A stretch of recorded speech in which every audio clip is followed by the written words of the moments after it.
Hey everybody, it is Greg Bosson and welcome to QuickBooks Made Easy for Nonprofits Quick Tip for August of 2020. And in these times of COVID, when we are all realizing that we may have to rethink our budgets for the year because things have changed so drastically, um, I thought I would talk about revising a budget.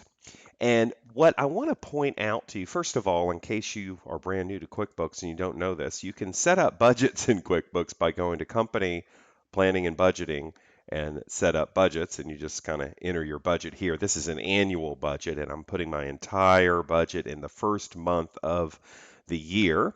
Um, so then this is for people that just budget annually. You put your whole budget in the first month of the year. But the point is that these numbers, they're not really relevant anymore, right? In the times of COVID, because things may have certainly have changed drastically. And in QuickBooks Desktop, for the year, for any particular year, it looks like they only allow you to have one budget. But that's not actually true. If it was true, then you'd have to literally change these numbers and then you'd lose the old budget and only have the revised budget, and that kind of sucks. And so, what I wanted to show you here, and this is something people don't really know about, but if you go to Company and you click on Planning and Budgeting, you'll see something underneath Setup Budgets which says Setup Forecast. Now, it sounds like, ooh, forecast, that's a cash flow forecast where it starts with the beginning of the month cash, and then it has the pluses and the minuses, and then the ending cash, and then that goes to the top of the next column for the next month. That would be great, but that's not what QuickBooks does. It doesn't do that, doesn't really do cash flow forecasts very well. Anyway, so this setup forecast is really just a second budget.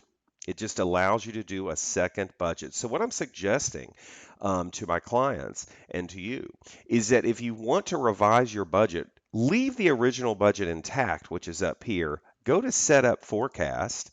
The window looks exactly the same as it does for the budget window. See, this is Setup Budgets. Let me zoom in.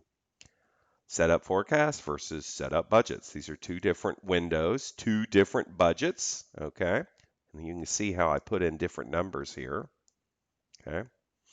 You just click Create New Forecast if you've never used it before, and then you'd go through the screens here and you'd pick the current year and just, go for it.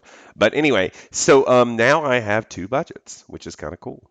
So I know this is not a big tip, but it's kind of a big deal to me. So now I'm going to go to Reports, Budgets and Forecasts, and I click Budget versus Actual, and that gives me my original budget. Let me go ahead and just click through the screens here. I'll make it total only. So now I've got my original budget with the actual numbers. And now to go to get the revised budget, I'm going to go to Reports, Budget and Forecast. And instead of picking budget versus actual, I'll pick forecast versus actual. I pick the forecast, which I know in my head is my revised budget. I'll make it total only. And now I think I'm going to, let me see, tile these vertically so I can see them both at the same time. Let me get rid of this. And I'll tile these vertically so we can see them both at the same time. There we go. So then this one, this was my original budget, and I can actually go up here and click header footer, and I'll make this original in the title.